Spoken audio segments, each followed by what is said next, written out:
nos orienta como batalhar nesta batalha, que aos olhos humanos é uma batalha que já começa perdida. Precisamos guerrear. Eu tenho dito nos primeiros dias da campanha que nós temos que nos preocupar em ter os lombos cingidos com a verdade, nos protegendo dos ataques anteriores, da parte anterior, na nossa retaguarda. Temos que estar preocupados também com os ataques frontais, sobretudo os ataques ao nosso coração, as nossas emoções. Cristo diz que é do coração que procede os adultérios, do coração que procede as más inclinações, no coração. Mas nós temos que ter cuidado, irmãos, em tudo o que é necessário numa batalha. E o soldado romano, ele tinha uma configuração de preparo que visava todas as partes de vulnerabilidade, todas as partes perigosas.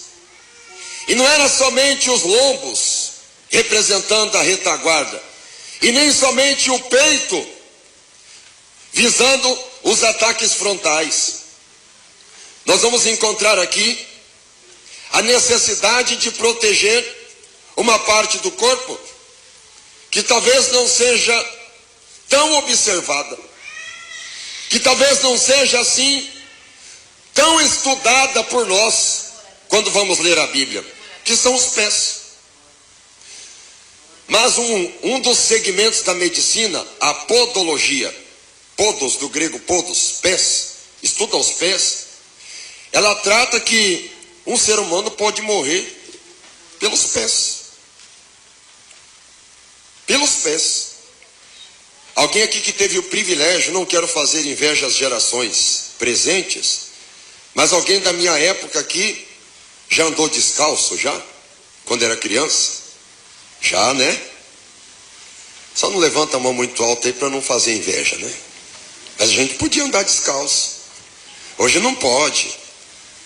Os direitos humanos, a questão da higiene, as questões bacteriológicas e mais um monte de conversa que existe. Só que de qualquer forma precisamos nos atentar e nos contrabalancear para essas informações, porque o mundo já não é o mesmo. Por exemplo, existe poluição do solo, existe poluição do ar, que toda a poluição ela vai decantar e vai cair no solo. Tem tudo isso. Mas nós podíamos andar descalços. Hoje, nem pensar. Hoje não dá. Não dá para imaginar isso. Mas ainda naquele tempo, quando andávamos descalços, se nós tínhamos a possibilidade de ter um bom calçado, sempre a mãe ou o pai estava dizendo: não anda descalço, menino, senão você vai ficar com gripe. Não anda descalço, senão vai acontecer isso, vai acontecer aquilo. Eu desafio um paranaense que viveu na minha época que não pegou uma purga no pé, né? Andou descalço, vacilou, você pegou uma purga. Ou você de repente pisou num espinho, ou você pisou num caco de vidro. E daí você pisou no caco de vidro, meu irmão, você sabe o que significa. Você não vai poder brincar, vai ter que ficar de molho. Os pés vão levar aonde o seu coração pensa em ir. Os pés te levarão, e não é as mãos. Eu sei que hoje existe até cadeira de roda motorizada, você vai controlando ali por um objeto parecido com um joystick, que te leva para lá, te traz para cá, né? Mas os pés, eles possuem uma importância muito grande na nossa existência. E um crente, no mundo de hoje, cheio de armadilhas, cheio de espinhos, cheio de infecção, estou dizendo moralmente, espiritualmente, economicamente, em todos os sentidos que você pensar, o mundo está cheio de pegadinhas. E se os teus pés não estiverem protegidos, daqui a pouco você pode pisar numa armadilha que é fatal. Fatal. Assim está o mundo hoje, cheio de armadilhas. E quando se fala dos pés, por mais que nós não pensamos tanto nos pés, talvez na época do frio você vai agasalhar um pouquinho mais o pé. Tem alguns que colocam tanta meia que daí se esquece que calçam um tipo de número. E daí daqui a pouco o pé não quer entrar. Mas a gente se lembra do pé mais ou menos no frio, quando a gente tem que agasalhar o pé. Só que o pé, ele merece um destaque muito grande também, porque o que mais tem contato com o meio, o que mais tem contato com o solo, o que mais tem contato com o lugar firme onde nós vamos pisar, são os pés. Não tem como você andar com as mãos. Eu reconheço a existência de deficiências físicas, mas eu estou dizendo a maioria, é os pés. É os pés que têm maior contato com o solo.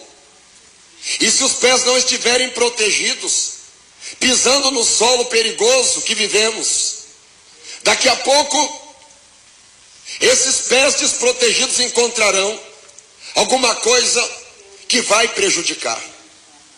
E alguém diz: pastor, eu tenho que pisar nesse solo pecaminoso, sendo crente, pastor. Se o céu é tão glorioso, eu quero ir para a glória. Eu sei que você quer ir para a glória. Eu também quero.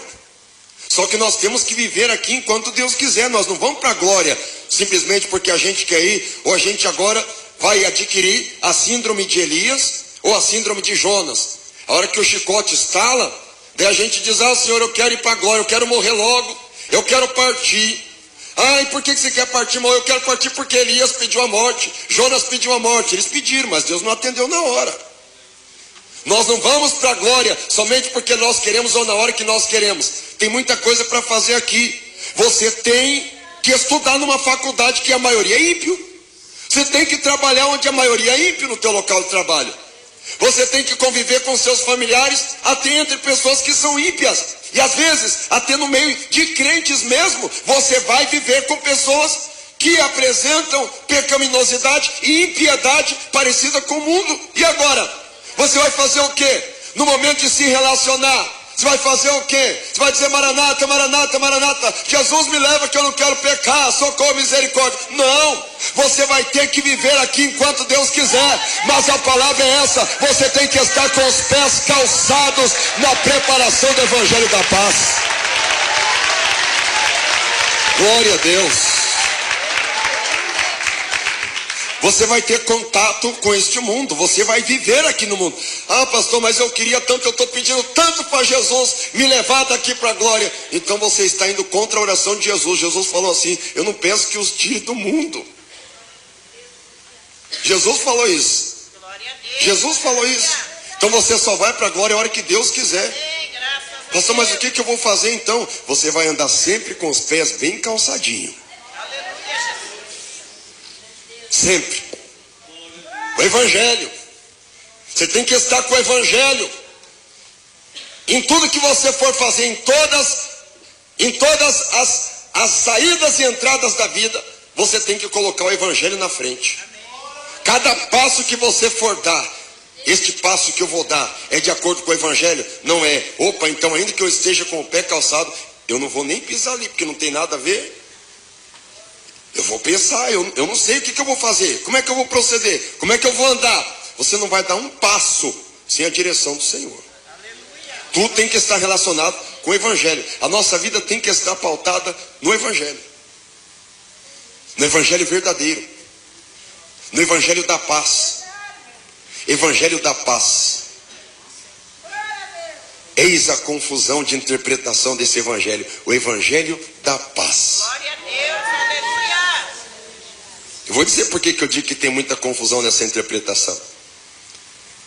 Porque tem muitos crentes que vêm para o Evangelho, ou tem muitas pessoas que vêm para o Evangelho e pensam assim: quer saber de uma coisa? Eu vou para o Evangelho porque lá eu vou viver uma vida de tanto sorriso, eu vou viver uma vida de tanta alegria, eu vou viver uma vida de tanta felicidade, de tanta harmonia, que eu quero ir para o Evangelho para me rir à toa, porque é o Evangelho da paz.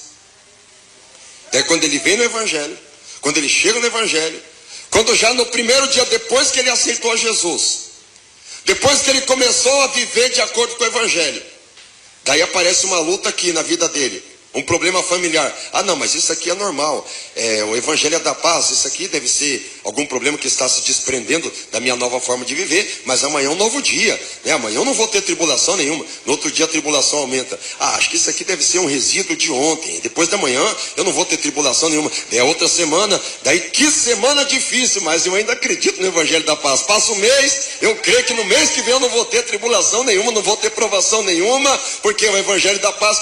Preste atenção, queridos irmãos. O Evangelho da Paz não significa você viver sempre sorrindo, às vezes até aquele sorriso maquiado.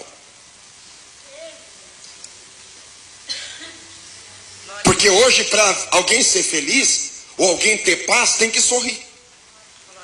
Quer ver, por exemplo, os atores de uma emissora podre de televisão que existe no Brasil, uma emissora nojenta, miserável, desgraçada, que existe aí? Os atores têm que ficar todos dando risada, sorrindo. Em qualquer tipo de novela, qualquer tipo de seriado, qualquer tipo de programação, eles têm que estar sorrindo. Às vezes eles estão até sorrindo, só que quando vão falar de uma notícia triste, eles fazem disfarçam o tom, mas daqui a pouco já sorriem de novo. O mundo criou um estereótipo que para você ter paz, você tem que sorrir. Você tem que estar mostrando os dentes. Estar sempre mostrando os dentes é sinal de paz. Só que eu tenho certeza que Jesus Cristo tinha paz interior. Aleluia, glória a Deus. E uma curiosidade, assim que eu reconciliei-me com Cristo, aos 17 anos, uma curiosidade, procurei e não encontrei. Jesus sorriu. Mas eu sei que ele tinha paz. E daí por um tempo aquilo bagunçou minha mente, principalmente quando um professor de estética dizia para mim, me chamava de filho de Zebedeu, ele dizia para mim assim: você nem é feliz. E na verdade eu não era mesmo. Eu tinha recentemente reconciliado com Cristo, e aquele professor terrível, oprimindo a minha mente com suas ideias, com seus sofismas, e eu pensando, é verdade, se nem Jesus sorriu.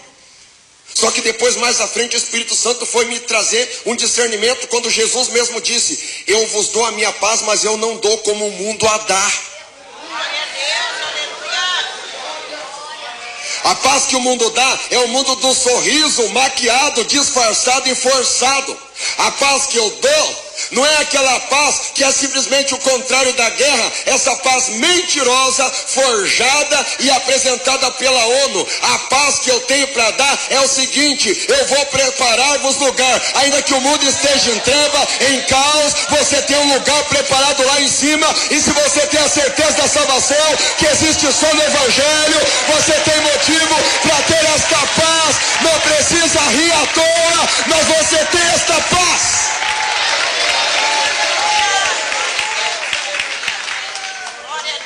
A maioria dos crentes que eu conheço que tem essa paz de verdade vive chorando.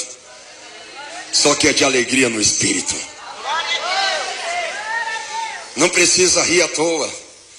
O evangelho hoje é um evangelho de dar risada até cair a chapa para fora da boca. Esse é o evangelho de hoje. O evangelho que não tem renúncia. O evangelho que não combate o pecado. Não combate o egoísmo. Não combate nada do que o mundo oferece, não. É um evangelho que é tão parecido com o mundo que não tem diferença nenhuma. E daí, quando alguém está sendo desvinculado desse evangelho, ele começa a sofrer, começa a padecer e começa a entrar em crise e a se questionar: pera lá, se eu estou neste evangelho e eu tenho tanta tristeza, o que é que está acontecendo comigo? Está precisando primeiramente se libertar. E depois está precisando ler a Bíblia, porque o próprio apóstolo Paulo falou: o evangelho com aflições. No evangelho existem as aflições do evangelho.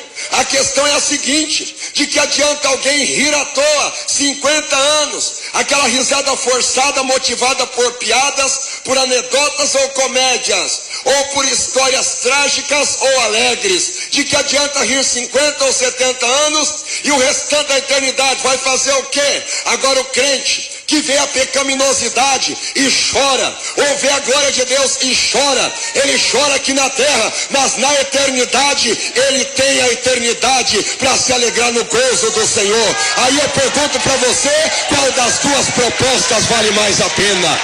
Qual das duas vale mais a pena? Glória a Deus. Evangelho, de onde vem essa palavra? Vem do grego.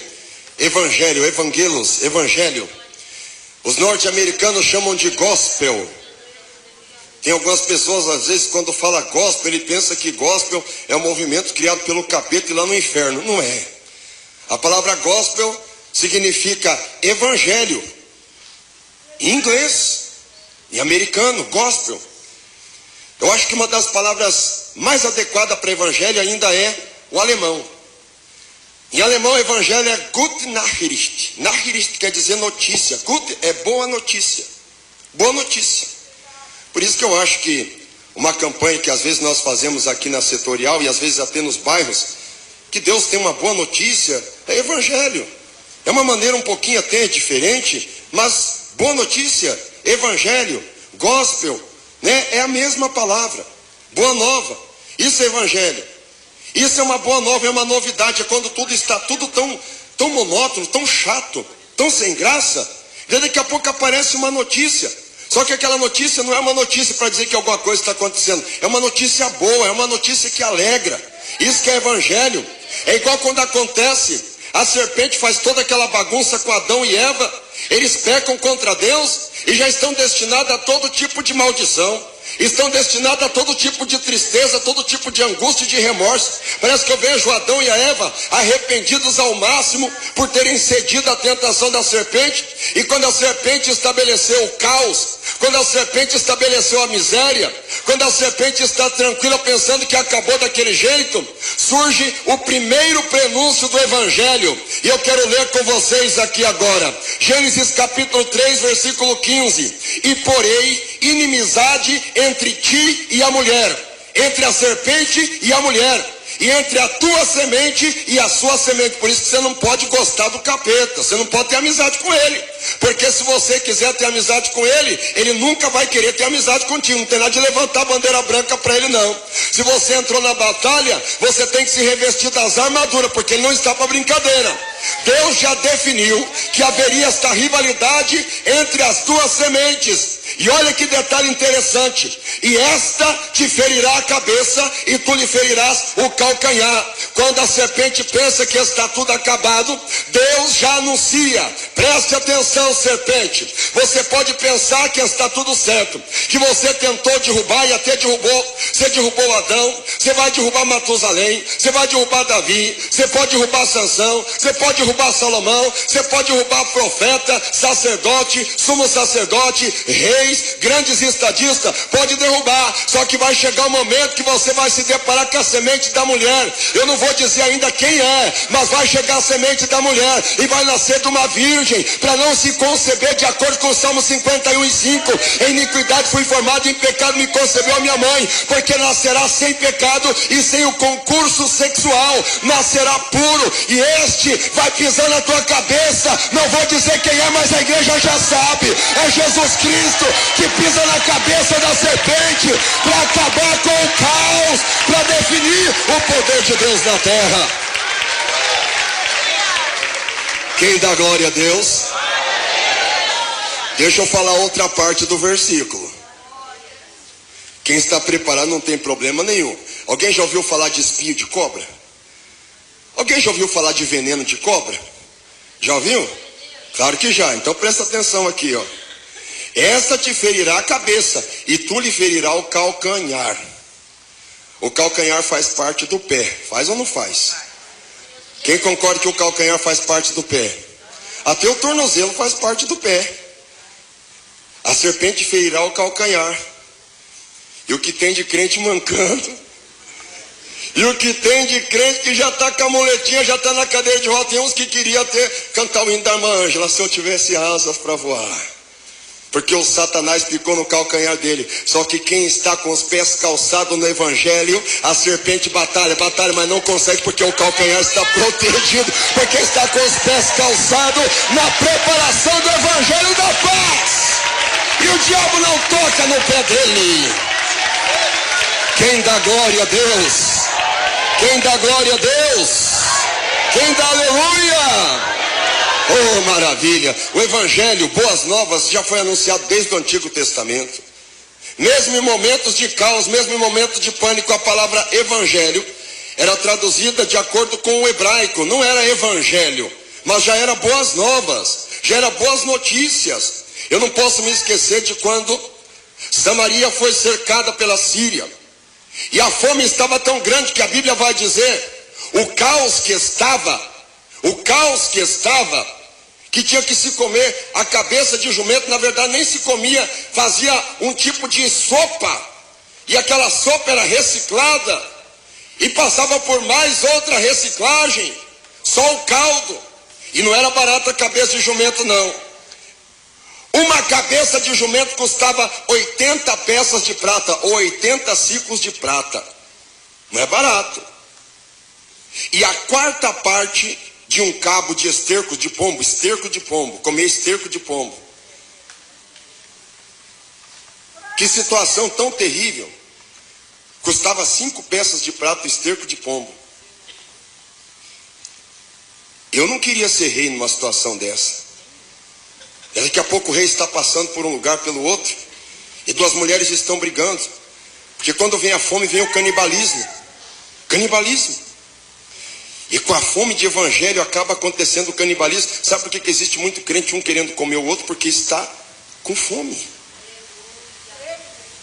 Não está entendendo o maná que Deus está derramando, talvez não de forma coletiva, mas de forma individual. Quem está em espírito e está no evangelho está se alimentando e não passa fome. Agora, a situação está tão grave que duas mulheres fizeram uma negociação. Olha, vamos fazer o seguinte: amanhã a gente vai comer o meu filho, depois da manhã a gente come o teu. A semana que vem a gente come teu filho. Não, tá bom, tudo certo, tá certo. E daí quando deu o dia, mataram uma criança para comer. Irmãos, está na Bíblia? É verdade. Quem concorda que é uma situação difícil? Glória a Deus. Nem na Venezuela está assim, pelo menos oficialmente não, né? A mídia esconde muita coisa, mas eu acredito que não esteja assim ainda. E daí o rei está passando, daí as mulheres estão discutindo e falam: o que está acontecendo? Não, é porque conforme o nosso acordo, nós comemos o meu filho, e a hora que chegou a hora de eu comer o filho dela, para nós comermos junto o filho dela, ela não quis matar. Ah, irmãos, o rei se atribulou, se perturbou. O rei ficou doido, ele rasgou as suas vestes, se jogou cinza na cabeça. Que situação caótica, que situação complicada, situação de miséria, de caos. E preste atenção, já que Jesus ainda não voltou, e o Espírito Santo não foi retirado da terra ainda, preste atenção, mesmo que exista caos, sempre existirá uma boa notícia que vem da parte de Deus. Pode guardar esta palavra no teu coração. Pode guardar esta palavra no teu coração. Posso dizer a boa notícia? Se levanta o profeta Eliseu. Oh, glória! Olha o que ele diz aqui, ó. Assim diz o Senhor: amanhã, quase a este tempo, uma medida de farinha haverá por um ciclo. Olha como barateou. E 2 medidas de cevada por um ciclo à porta de Samaria. Um capitão, quando escuta Eliseu falar isso, o capitão diz assim: mas ainda que Deus abrisse janela no céu, não ia acontecer. Ele falou assim para o capitão: ah, é? Então é desse jeito? Preste atenção no que eu te digo. Esse teu olho que você enxerga, que você vê, contemplará esta prosperidade de Deus acontecer, mas você não vai participar. Preste atenção no que eu estou dizendo aqui. Você que tem certo ceticismo, eu concordo com você que muita coisa está complicada e nós temos motivo de sobra para ficar desconfiado, mas preste atenção, o Brasil está muito bagunçado e nós não podemos profetizar somente o caos pensando que está tudo acabado. Ainda existem almas para serem conquistadas, e se de repente Deus Deus está revoltado com essa situação. Deus está revoltado com muitas autoridades religiosas mesmo. E Ele quer fazer um estralo, um terremoto, para bagunçar e mudar algumas coisas de lugar. E daqui a pouco Ele usa o Brasil novamente como um celeiro para que o Evangelho se propague por China, Indonésia, Coreia do Norte e tantos outros países que não têm o Evangelho. E Deus começa a sacudir, e Deus começa a fazer coisa grande. E você que não acredita, você vai saber, mas você não vai desfrutar. Mas você que acredita vai participar da vitória, vai comer a bênção no banquete, porque você crê no poder de um Deus que sempre tem uma história nova para o seu povo.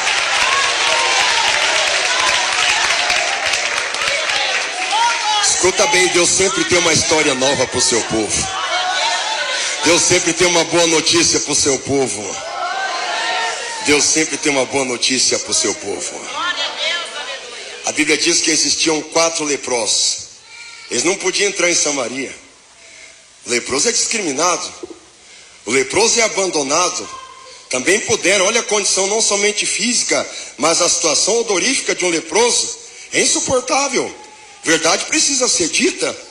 Um leproso altamente discriminado. Se existe apartheid, o leproso participa do apartheid. Ele é a maior vítima do apartheid na Bíblia Sagrada. O leproso. 4 leprosos. Aqueles leprosos estavam numa situação que eles não podiam entrar para dentro de Samaria. Eles pensaram consigo: nós estamos aqui, nós vamos morrer de fome aqui. Em Samaria não adianta entrar porque tem fome lá. Nós vamos fazer o que lá? Não tem nem comida, nem nada. Olha, o acampamento dos sírios estão por ali. Está chegando o crepúsculo. Sabe o que é o crepúsculo? O crepúsculo é o pôr do sol. É quando começa a escurecer. E nós estamos vendo o Brasil um crepúsculo. Estamos vendo um escurecimento das instituições. Um descrédito muito grande nas instituições. Estamos vendo as instituições, quando se fala em qualquer instituição brasileira, é motivo de chacota lá para fora. Qualquer instituição. Qualquer uma. Falou em justiça? Pode falar. Fala justiça, pode falar no Paraguai, pode falar na Bolívia, pode falar até na África, mas não fale justiça dentro do Brasil, que é motivo de chacota. Estamos no crepúsculo da situação econômica, da situação moral. Que vergonha! O Brasil está vivendo uma bagunça vergonhosa. Uma bagunça vergonhosa, e até mesmo entre os crentes, pecaminosidade exacerbada, um verdadeiro crepúsculo. E sabe qual que é o horário que os leprosos começam a conferenciar entre si sobre essa situação? No horário do crepúsculo, no horário do pôr do sol. Sabe o que é pôr do sol para os judeus? A alternância de um dia para o outro. A alternância de um dia para o outro. A virada de um dia para o outro. Você tem que entender o crepúsculo não como uma derrota. Você tem que entender o crepúsculo como uma oportunidade. Quando estava para romper o 3º dia, Satanás via qualquer crepúsculo como uma derrota. Porque ele entendeu a profecia de Cristo, que um templo fosse derrubado, ele construiria, ou ele levantaria novamente em 3 dias. Crepúsculo para Satanás era expectativa, ele sabia. Mas para muitos, crepúsculo, quando se passa um dia para o outro, ele pensa que é vitória. Aliás, ele pensa que é derrota. Ele pensa que é sinal que está tudo perdido. Não é assim não. O choro pode durar até uma noite. A alegria vem pela manhã. Um dia está virando. Hoje foi atribulado. Ontem foi atribulado. O dia do amanhã você não sabe a boa notícia que Deus tem para te dar. Então vai dando glória a Deus antecipadamente. Porque Deus tem vitória para você depois do crepúsculo. Aleluia. Estavam em 4 leprosos. O que nos lembra o número 4? Estamos falando de evangelho. O que nos lembra o número 4? Mateus, Marcos, Lucas, João, o evangelho. Mas eram homens ilustres para nós hoje. Mateus, a pior raça que os judeus consideravam, publicano, cobrador, coletor de impostos. Marcos, segundo a história, segundo a tradição, era romano. Os judeus odiavam romanos. Lucas era grego. Além de ser médico, uma profissão abominável perante os judeus da época. E João, considerado um judeu traidor, que não tinha conhecimento e não tinha cultura. Todos desprezíveis. O que se fala de leprosos? Desprezíveis. 4 leprosos, desprezíveis. aqueles leprosos observam aquele arraial dos sírios e diz assim: quer saber? Se nós ficarmos aqui, nós vamos morrer. Em Samaria existe a morte pela fome. Vamos lá para dentro do arraial dos sírios. Se nós morrer, nós vamos morrer do mesmo jeito. Vamos para lá. Vamos para o arraial dos sírios. Quando ele chega naquele arraial, o arraial está vazio. Por que o arraial está vazio? Porque os sírios, quando vêm os 4 leprosos caminhando na direção do acampamento deles, ou quando eles escutam os leprosos caminhar, eles não pensam que são 4 leprosos. Deus faz uma multiplicação para eles nem pensar que são leprosos. É o crepúsculo, está anoitecendo. Existe um ditado que de noite todos os gatos são pardos, mas os leprosos estão caminhando de noite para lá, no crepúsculo. E daí, ao invés deles pensarem que são somente 4, pelo barulho que Deus faz, não é somente 4, parece que tem um exército de 4.000 ou de 400.000. Eles ficam tão assustados pensando que o povo de Israel alugou o exército do Egito ou outros exércitos mercenários que existiam dos hititas e dos heteus. Eles falam: quer saber? Esse povo está vindo com violência, com um número muito maior do que nós. Vamos embora. E fugiram. Preste atenção. Você pensa que você é minoria, você pensa que você é pequeno. Eu até às vezes sou obrigado a concordar que nós somos pequenos e minúsculos mesmo, mas quem está conosco é grande e poderoso e promove multiplicação na nossa vida.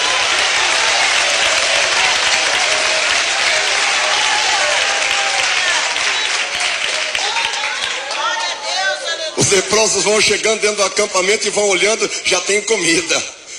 Aleluia. O leproso ele é desprezado, mas quando ele vê comida, ele já vai comer, não quer nem saber. Já vai se alimentando e vai comendo e já vê os cavalos. Sabe como é que os cavalos estão? Os cavalos estão todos amarrados, daquele tipo assim, esperando. Pode subir em mim que eu estou pronto. Está chegando o momento da tua bênção. Deus já tem tudo preparadinho. A mesa já está pronta. Você está triste à toa, você está entrando no embalo do pânico e do caos que o mundo está fermentando a tua cabeça. Desliga o mundo, desliga a ideia do caos do mundo. Tem gente que vive só de notícia, tem gente que vive só de jornal, tem gente que vive só de atualização do que acontece, e em outras palavras está batendo palma pro capeta, porque o diabo apronta um assassinato. Alguém foi degolado e a cabeça foi parar 50 metros longe do corpo.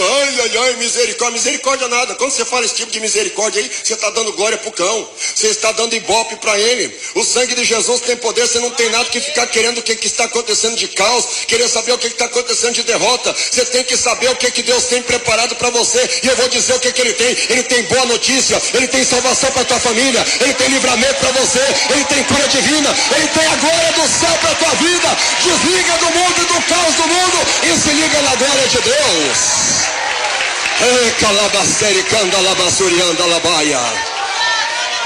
Diga glória a Deus. E os leprosos estão ali faceiros. Quantos leprosos que eram? Quantos eram? Estão faceiros, se alimentando de tudo que tem no arraial do Sírio. Olha que fartura, que abundância. Só que um deles pensa assim, vamos lá, o que ele pensa?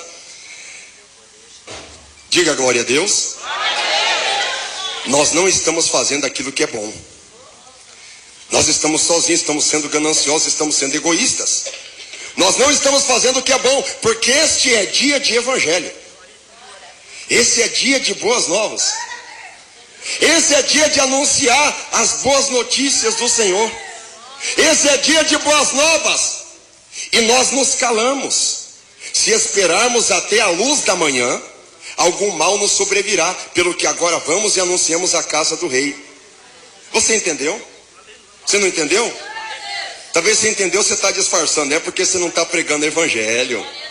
É porque você não está chamando ninguém para vir para a igreja. É porque você não entrega folheta. É porque você tem vergonha de ser crente. É isso que está acontecendo. Preste atenção. Não espere raiar a luz. Não espere não. A noite chega. A noite chega no momento que não dá para trabalhar. Aqui é o inverso. Está no período das trevas, no período depois do crepúsculo. É no momento da escuridão mesmo que eles têm que anunciar boas novas. Não espere a coisa melhorar para você dizer que Jesus é bom, porque o brasileiro, quando está tudo bem, ele relaxa. A hora de pregar o evangelho é agora. Agora é hora de boas novas. Se prepara. calça bem os teus pés com o evangelho da paz e sai pregar a palavra de Deus. Além de você se proteger, você garante o investimento da tua família, porque quando você evangeliza e ganha uma alma, Deus te retribui usando alguém para ganhar alguém da tua família. Vai, faça a obra de Deus agora. É momento de boas novas, é momento de evangelho. Pregue a palavra de Deus, ganhe as almas. Quem dá glória a Deus? Quem dá glória a Deus? Quem dá glória a Deus? Se prepare, se prepare, se prepare com o evangelho, se prepare. Pastor, mas o evangelho, que ideia maravilhosa o evangelho. Que ideia nada. O evangelho não é ideia, o evangelho não é sofisma. O evangelho não é nada disso que se parece com tese, com teoria. Paulo disse o que eu acredito e tenho certeza que é: o evangelho é o poder de Deus para a salvação. Ah, pastor, mas é que eu não sei pregar, eu tenho evangelho, eu tenho vergonha. Paulo já dizia: eu não me envergonho do evangelho. Paulo, por que você não se envergonha do evangelho? Eu não me envergonho. Ah, mas o evangelho não é uma dissidência entre judeus? Não. Ah, mas o evangelho não é uma nova moda do judeu, porque se tem uma coisa que o judeu sabe inventar é moda. O judeu sabe inventar moda. Quando se fala de Uber, quem inventou foi judeu. Quando se fala de socialismo, judeu. Quando se fala de comunismo, judeu. Quando se fala de qualquer movimento de capitalismo, é judeu. Quando se fala de bomba atômica, é judeu. Quando se fala até do aplicativo, até do próprio sistema operacional Android, é judeu. O judeu sabe inventar moda. O evangelho não é uma nova moda, não é uma nova filosofia. Paulo, não, o evangelho é mais do que isso. O evangelho é o poder de Deus, rapaz, você está por fora. Poder de Deus, como assim, Paulo? Eu vou te contar, vem cá, senta aqui um pouquinho. Eu estava pregando, um rapaz morreu e pelo poder do evangelho ele ressuscitou. Quando eu estava chegando na ilha de Malta, uma cobra tentou picar minha mão, a cobra pensou que ia me matar, só que o poder do evangelho está na minha vida e a cobra não conseguiu me matar. Eu passei por diversos naufrágios, mas eu não morri afogado por causa do poder do evangelho. Me apedrejaram, eu cheguei quase morto em casa, mas eu não morri por causa do poder do evangelho. Tentaram demônios de toda a natureza me matar, me sufocar, mas eu não pereci por causa do evangelho. Os judeus me perseguiram, os gregos me perseguiram, os romanos me perseguiram, mas não conseguiram me derrotar. Eu vou dizer por quê? Porque o evangelho é o poder de Deus para a salvação de todo aquele que crê, do judeu, do grego, do gentil e de todos quantos aceitam esta palavra. Quem dá glória a Deus? Fica de pé em nome de Jesus.